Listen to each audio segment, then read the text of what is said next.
Sejam muito bem-vindos a mais um episódio do nosso programa Como Não Fazer Merda no Setor Imobiliário. Bom, esse programa tem um objetivo. O objetivo é trabalhar os principais erros que empreendedores cometem dentro do processo de originação de um novo negócio, de um novo empreendimento no setor imobiliário.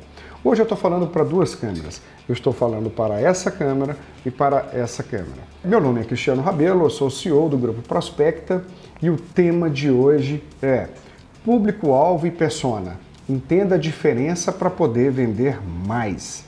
Bom, antes de nós entendermos a diferença, a gente precisa compreender quem é quem. Público-alvo nada mais é do que a fatia da sociedade que terá maior aderência para consumir o teu produto, seja ele um serviço, seja ele um produto tangível. Então, a partir da compreensão dos benefícios que o teu produto vai trazer, ou seja, da compreensão de como você está dentro do mercado, você já consegue entender quais são as pessoas, qual a camada da sociedade que vai ter uma aderência maior para consumir, para comprar, para absorver o teu produto. Vou dar um pequeno exemplo. O ponto inicial para a compreensão, para a gente tangibilizar o público-alvo, é exatamente as características demográficas de uma região. A gente vai procurar entender as maiores concentrações de idade que está dentro do delta, que tem a maior predisposição de consumo, sexo, poder aquisitivo, profissão, classe social, localização, densidade familiar, quantidade de filhos, a idade dos filhos e por aí vai. No entanto, mesmo que você realmente analise esses dados, o conceito de público-alvo ele é muito abrangente. Ele pega um grande grupo e não considera detalhes pessoais desses indivíduos. Olha que interessante. Digamos que a sua empresa deseje lançar um empreendimento de segunda residência. Antes de construir, de a gente delinear o nosso público-alvo, eu preciso compreender o quê? O perfil turístico da região que eu desejo empreender. Poxa, qual é o perfil turístico? Deixa eu dar uma melhorada. Vamos levar em consideração que essa região, eu desejo lançar um empreendimento numa região que tem um perfil de lazer, turístico de lazer, para famílias e que tem várias atrações para crianças. Opa, já deu uma melhorada, né? Pois é, ainda assim eu preciso compreender um pouco melhor o perfil turístico desse destino. Entender variáveis ligadas à diária média, à sazonalidade. Poxa, o turismo lá é final de semana ou é um determinado período do ano? Exemplo, no Nordeste é muito comum você ter de novembro a março, depois você entra no que eles chamam de baixa estação. Qual o ticket médio gasto pelas famílias? Qual o tempo médio que as pessoas permanecem na cidade? Então, a partir da compreensão desse destino, você já tem condições de entender quem terá maior aderência para consumir o produto que você vai ofertar. E nesse momento, por exemplo, eu poderia dizer que a maior aderência são moradores de capitais, são domicílios. Eu vou procurar as capitais que têm a maior concentração, ou os bairros dentro dessas capitais, os domicílios que têm a maior concentração de pessoas, ou seja, eu quero acima de 3 pessoas, um casal e um filho. Eu quero também que os adultos estejam dentro de uma faixa etária de 25 a 50 anos. Eu quero que a maior parte dos filhos estejam numa concentração de 4 a 15 anos de idade. Eu quero que a renda bruta familiar dessas famílias seja em torno de 6 mil. Então a gente já começa a construir, a delinear o nosso público-alvo. E olha que interessante, nesse momento a gente tem condições de levantar o tamanho desse mercado, porque a gente consegue ver as pessoas que têm o perfil de consumir o nosso produto, levando em consideração as características do destino onde nós ofertaremos o nosso projeto. Nesse caso, um produto imobiliário, né? Então, isso parte, inclusive, voltando lá para a compreensão do destino, do entendimento de forma aprofundada do destino em si. inclusive entendendo de onde essas pessoas vêm. Vou citar um exemplo, eu vou para Porto Seguro e consigo entender que a maior parte das pessoas que vão para Porto Seguro são de Belo Horizonte, a maior predominância de Belo Horizonte e São Paulo, mas eu tenho uma galera da Espanha e da Itália, mas eu vou concentrar todas as minhas energias em Belo Horizonte. Pô, eu já consegui compreender o tamanho do universo, e dentro desse universo eu vou coletar as informações demográficas para poder tangibilizar o tamanho desse mercado. Então, o público-alvo ele é fantástico para você tangibilizar o mercado, para você ver o tamanho desse mercado, justamente entendendo aquele mercado que tem a maior aderência de consumo do teu produto. Predisposição. Eu não estou entrando nem em intenção, beleza? Não estou entrando em intenção. Não estou entrando em intenção de compra. Nesse primeiro momento, eu quero apenas entender quem tenha predisposição. O quê? Predisposição. Ou seja, perfil. Maravilha. Beleza, então vamos para a persona. Persona, o que é persona? É o perfil detalhado de um determinado público-alvo. Se a gente levar em consideração que dentro do público-alvo eu tenho dezenas de perfis de consumo, podemos dizer que a persona é o retrato do perfil ideal que existe dentro de um grupo. Então eu vou entender aqueles perfis de forma detalhada, e a persona ela possibilita aprofundar a compreensão dentro daquela fatia que eu já segmentei, aquela que tem o maior potencial de compra. Ou tão somente entendendo, já que o próprio público-alvo tem, por si só, a grande potencial de compra, nesse momento, a partir do momento que a gente consegue compreender de forma aprofundada as características subjetivas ligadas ao comportamento de consumo desses perfis, eu tenho condições de me comunicar melhor. Olha que interessante. Inclusive, sabendo que eu posso ter várias formas de comunicação dentro de um mesmo grupo de público-alvo. Caramba, eu estou falando aqui, se eu chegar dentro de um delta, de uma faixa de idade de 25 a 59, eu tenho aqui uma comunicação com a classe jovem, com a classe adulta, com a classe que já está entrando aqui no nível de maturidade. Cada grupo vai demandar um nível de comunicação diferente. E se a gente consegue, a partir desse momento, entender realmente essa estratificação detalhada em nível de persona, ou seja, entendendo as variáveis subjetivas, entendendo o comportamento de consumo desses caras, a gente consegue entender o que é importante. O que é importante e o que não é importante.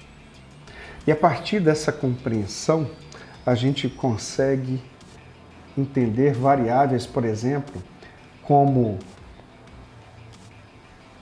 o que ele considera de mais importante, quais são os desafios, quais são as frustrações, quais são os desejos, quais são os anseios, quais são os sonhos, quais mídias que são mais consumidas, quais são as suas crenças, o que eles acreditam, o que eles valorizam. Olha que interessante. Entendendo essas características de forma aprofundada, a gente consegue clusterizar e encontrar padrões, né? A gente vai clusterizando dentro do grupo. Olha que interessante, eu adoro esse tipo de análise, porque é uma análise que você começa do zero e você sai o quê? Você sai fragmentando, você sai tirando tudo aquilo que não faz sentido para você, a partir do momento que você consegue compreender quem é o público que tem a maior aderência de compra. Definimos ali o nosso público-alvo. E dentro desse público-alvo, a gente vai entender as características de consumo que vai possibilitar a comunicação personalizada. Olha que interessante. E aí a gente vai, inclusive, entender se dentro daquele público-alvo, toda aquela fatia de público-alvo, de fato, tem uma aderência muito forte àquilo que você propõe. Você pode ter dentro desse grupo, desse público-alvo, uma aderência de um determinado fatia, enquanto outra nem tanto. Pois é, essa é a principal diferença.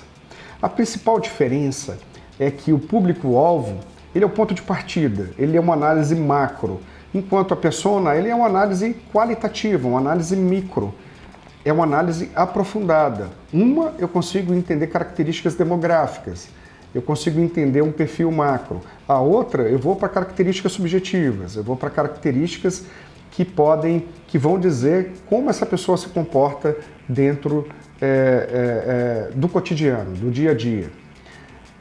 Entender isso é crucial, sobretudo hoje que nós estamos numa vida altamente digital, onde nós precisamos seccionar. Olha que interessante, gente. Antigamente, as pessoas gastavam uma grana, uma energia gigante para poder fazer um comercial, olha que interessante, um comercial no horário nobre da televisão. Todo mundo chegava e pegava aquele horário das 8, entre 8 e 10, o horário da novela ou do Jornal Nacional, dos principais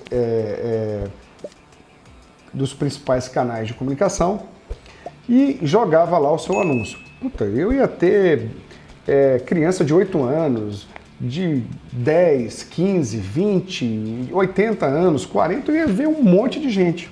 Um nível de energia gigante, o esforço financeiro nem se fala. Você vai usar bala de elefante para matar muriçoca. Você vai matar um monte de muriçoca, mas você vai matar um monte de bicho que não tinha nada a ver. E o pior não é isso, é que quando você usa uma energia desproporcional, você está gastando recursos, você está gastando dinheiro, você está gastando uma bolada para ter um pouquinho de resultado.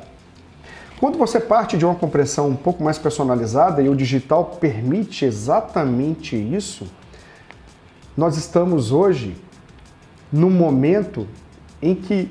Dá uma paradinha. Tem um nome de um livro que fala... entramos na era da mídia para Tem um livro que retrata um pouco isso, que é um livro de Walter Longo, O Fim da Idade Média e o Início da Idade Mídia. Olha que fantástico. E ele fala exatamente desse processo, da possibilidade de segmentação personalizada que hoje a mídia lhe proporciona. Hoje, ao invés de eu dar o tiro de bazuca para matar muriçoca, eu vou dar o tiro com bala de muriçoca para matar muriçoca. Ao invés de a gente gastar aquele rio de dinheiro dentro do horário nobre, eu agora consigo segmentar. Se o meu produto for para mulheres entre 25 e 50 anos, com a maior predominância de capitais e que tenham uma tendência de consumo de produtos ligados à lingerie, ou seja, eu já consigo sair segmentando e tirando uma porrada de gente que nada a ver tem com a história do Brasil. Saímos da Idade Média e entramos na Idade Mídia. Isso é fantástico, porque a gente começa a utilizar a força proporcional ao resultado que nós queremos. A gente começa a segmentar de forma lógica, e é óbvio que dentro dessa segmentação ainda vai ser necessário o quê? O refino, mas vai ser infinitamente menor o esforço do que era feito antigamente. Então, hoje a comunicação ela é direcionada a partir da compreensão do público-alvo e da persona. A partir do momento que a gente consegue entender de forma segmentada o público-alvo e a partir deste a gente consegue aprofundar o nosso entendimento, compreendendo quem são as personas e as suas características, a gente consegue fazer várias segmentações. A gente consegue clicar essas pessoas a partir daquilo que elas sinalizaram como importante. Olha que interessante, compreender as pessoas é como compreender aquilo que ativa elas, aquilo que eletrifica essas pessoas, aquilo que eletrifica a sua tomada de decisão de compra, simplesmente porque a gente compreendeu como elas consomem, de que maneira elas consomem, o que é importante para elas, o que não é importante para elas, qual é a sua maior aderência, o que chama a atenção dessas pessoas, o que não faz nenhum sentido para elas. E a partir desse momento a gente vai trabalhando com o que eu amo marketing cirúrgico, a comunicação cirúrgica. A gente vai realmente gastando a nossa energia de forma recortada, atingindo o público de uma forma cirúrgica, fazendo com que o nosso alcance, a nossa chance de conversão seja infinitamente maior do que era antes. E o melhor, da melhor maneira possível. Como assim, Cristiano? Menos é mais. Como assim, Cristiano? Menos é mais. Eu vou gastar menos e eu vou obter um resultado, uma chance de conversão muito maior. Então eu sempre digo isso, mas, Cristiano, existe uma maneira de a gente compreender as pessoas sem a gente estudar, sem a gente conversar com essas pessoas? O maior erro de um monte de empresa é começar a refinar as pessoas com base na experiência que eles têm de consumo de um determinado produto. Caramba, eu particularmente tenho uma visão, sobretudo ligada ao setor imobiliário, que tudo depende. Cada produto, ele tem, numa região ou num bairro, ele pode mudar muito as características de consumo. Sobretudo quando eu saio de um município para um outro. Aquilo que deu certo em um município não necessariamente vai dar certo em outro município. Ainda que o meu público-alvo seja o mesmo. Olha que interessante. Eu posso ter o mesmo público-alvo, mas não necessariamente eu terei a mesma persona. E essa persona, eu estou falando da persona em nível de detalhe, eu não estou falando daquela persona que os caras saem construindo os seus hábitos macros, né, sem o cara adentrar de fato naquilo que é importante para as pessoas, sem ela fazer uma análise qualitativa associada com análise quantitativa. Como assim, Cristiano? Sem entrevistá-las, sem perguntar, por exemplo, o que fez a diferença na tomada de decisão de compra.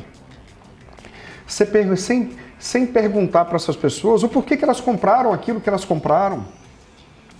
Sem perguntar para, por exemplo, aqueles que não compraram, por que eles não compraram? O que fez com que ela saísse de casa, fosse a um stand de venda e não tomasse a decisão de compra? É exatamente isso, gente, acredite, isso muda. Tem região que isso muda de bairro para bairro, tem região que isso muda consideravelmente de produto para produto ou de cidade para cidade, quiçá de um estado para o outro. O público-alvo, no contexto macro, ele será o mesmo. No contexto macro, você ainda vai conseguir aproveitar bastante coisa da persona. Mas no contexto micro, não. Você vai ter que utilizar a metodologia TBC. Tira a bunda da cadeira e vai lá, meu irmão, entender o que é importante para essas pessoas, compreender como elas se comportam, o que elas não querem, quais são os seus desejos, quais são os seus... Entenda, eu canso de ver, nego desenhando persona, construindo os desejos dela com base naquilo que ele acredita. Calma lá, caramba. Isso aí a gente vai construir com base na nossa coleta, no resultado da nossa análise. Faz sentido isso para vocês? Eu não vejo de uma outra forma. Se eu estiver colocando aquilo que eu penso que elas consomem, aquilo que eu penso que elas desejam, aquilo que eu penso que é importante para elas, caramba, a gente não consegue ter uniformidade dentro de um casamento, a gente não consegue ter uma unanimidade no casamento, porque nós somos pessoas diferentes. O que é importante para você não necessariamente será importante para mim, e vice-versa. E está tudo certo. Eu só preciso compreender o quê? Padrões. Eu preciso chegar no nível de padrões onde, por exemplo, eu sei que o hobby daquela galera, daquela determinada região é piscina. A galera adora tomar banho de piscina, adora fazer um churrasco. Eu não vou entrar no nível de detalhe se o cara quer sal a mais ou não, se quer uma carne bem passada ou não. Não preciso chegar nesse nível. Mas entendendo como ele gasta o tempo dele, sobretudo os recursos dele, e sobretudo aquilo que chama esse cara, o que é disruptivo. Você já parou para pensar isso? O que é importante para as pessoas e o que é foda para elas? Como a gente vai descobrir isso? Eu gosto muito de perguntar dentro dos questionários que a gente faz, sejam eles quantitativos, no chão, entrevistas tete a tete, ou grupos qualitativos. Eu gosto sempre de perguntar assim, cara, essa área gourmet, mostro tal, área gourmet é importante para você? Aí o cara, é importante, eu quero. Beleza. Mas você paga mais para ter? Tudo aquilo que o cara diz que é importante para ele ter, mas ele não paga mais para ter, é uma commodity. Ele quer, porque todo mundo já está fazendo, não tem nada de disruptivo, mas ele quer, é um conforto que ele quer. Mas ele acha que é tua obrigação. Mas tudo aquilo que o cara diz que é importante ao ponto de ele se submeter a pagar mais para ter, isso é foda. Isso é o que faz com que o cara tome a decisão de compra. Isso é o que faz com que eletrifique o desejo dele.